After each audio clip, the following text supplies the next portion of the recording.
చేసే పని ఏమీ బాగోలేదు. ఏంటి శంకరన్నయ్య ఇది? దేవుణ్ణి అనుకొనైనా ఇలా మాట్లాడకండి. పాపం తన్ని తిన్నివ్వండి. దాని గురించి నేనేమీ అనలేదు. తిన్నివ్వు.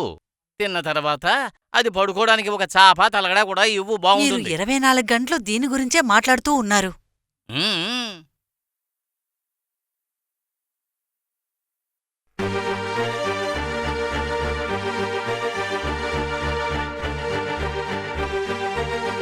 ఎక్కడికైనా ఎక్కడికి లేదు, ఇప్పుడే వస్తా. ఎక్కడికైనా అలాండి. శంకరన్న వెళ్ళు, ఎక్కడికి? వస్తా.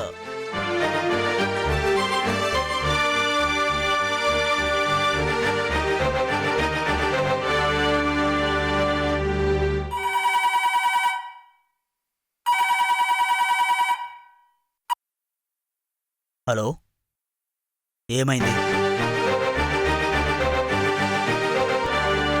అదే వాళ్ళ గుణం, దాన్ని మార్చలేదు.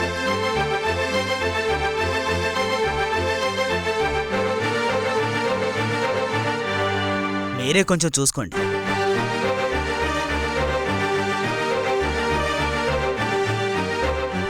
సరే, నేను ఆలోచించి చూస్తాను.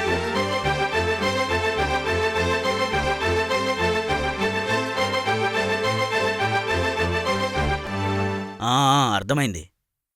వచ్చి కలుస్తానులే. ఓకే.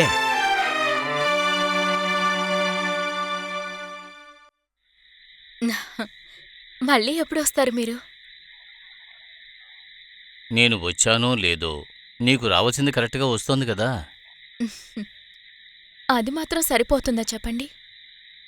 ఒక ఆడదానిగా ఉండడం వల్ల అది సరిపోతుందా ఏంటి? మరి నీ మెళ్ళో తాళి కట్టి 4-5 పిల్లల్ని కని నీ దగ్గరే ఉండిపోవాలా? హ, ఆ. ఊళ్ళో వాళ్ళందరూ నా గురించి నానా విధాలుగా అంటున్నారు, నాకు తెలుసు. ఆ మాటలన్నీ నేను పట్టించుకోకపోవడం వల్ల ఈ చెవిలో విని ఆ చెవిలో వదిలేస్తున్నాను. హ్మ్. నేను చెప్పినట్టుగా విని నడుచుకుంటే నీ అవసరాలన్నీ నేను తీరుస్తాను, అంతే మరి. ఆ, నేను వెళ్ళాలి. మ్హూ. ఏంటే?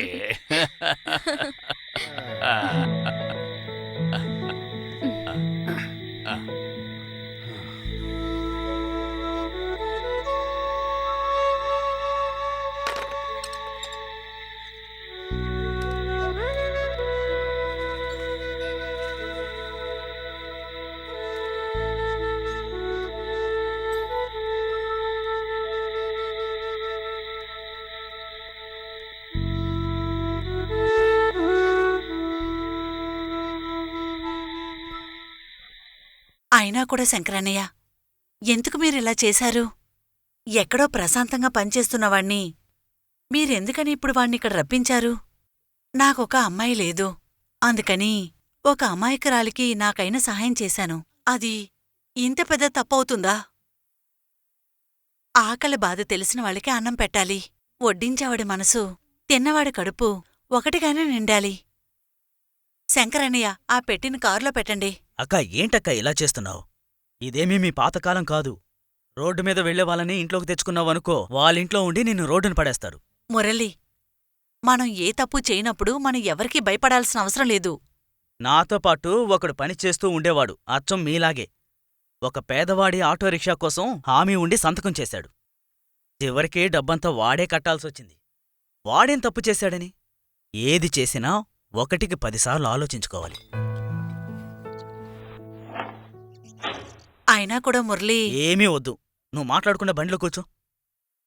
ఇదేమీ నువ్వు కొత్తగా చెప్పడం లేదు, నా చిన్నప్పటినుంచి చెప్తూనే ఉన్నావు.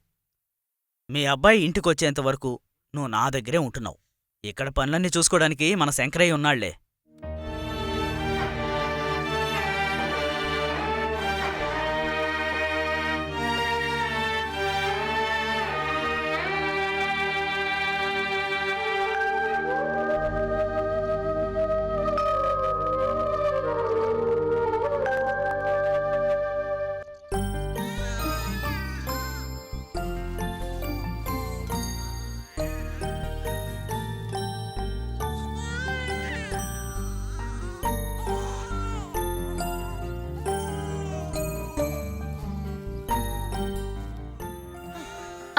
అరే ఇదిగో ఇలా ఇలా ఛ!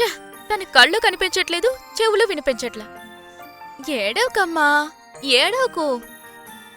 నువ్వు కొంచెం ఆ బిడ్డకి పాలివ్వు. అది ఏడ్చి అడుగుతుంది కదా.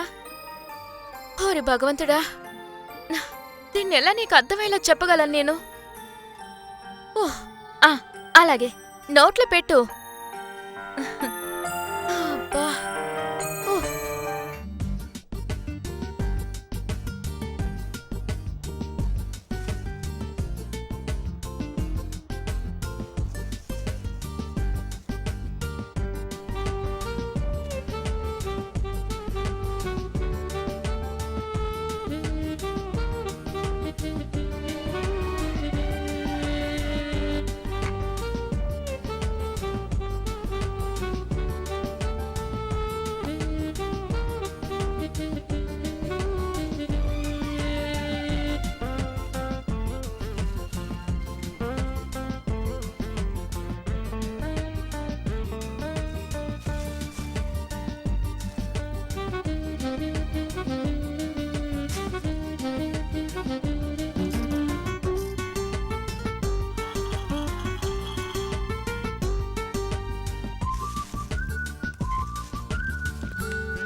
సుశీల,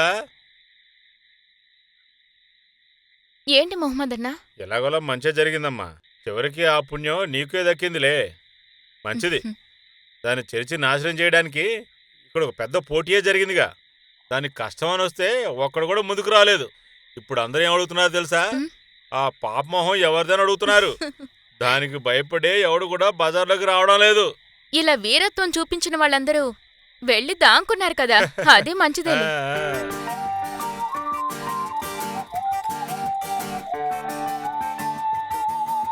పిల్లల డ్రెస్సు బొమ్మలు తీసుకొచ్చాను. సూపర్.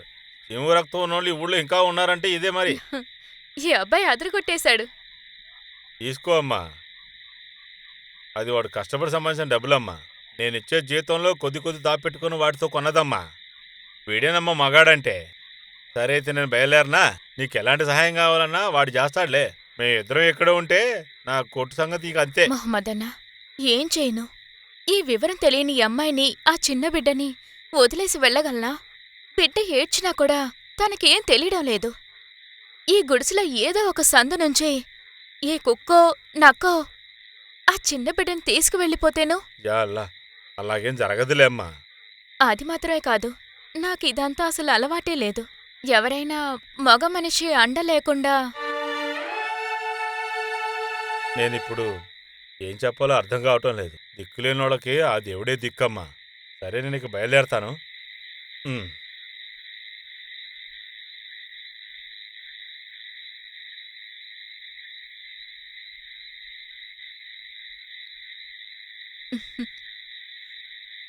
చూసావా, ఆ, రాత్రైంది కదా, ఆ. కొంచెం జాగ్రత్తగా చూసుకో. నేను నేను చూసుకుంటాను. బయలుదేరతా. అలాగే.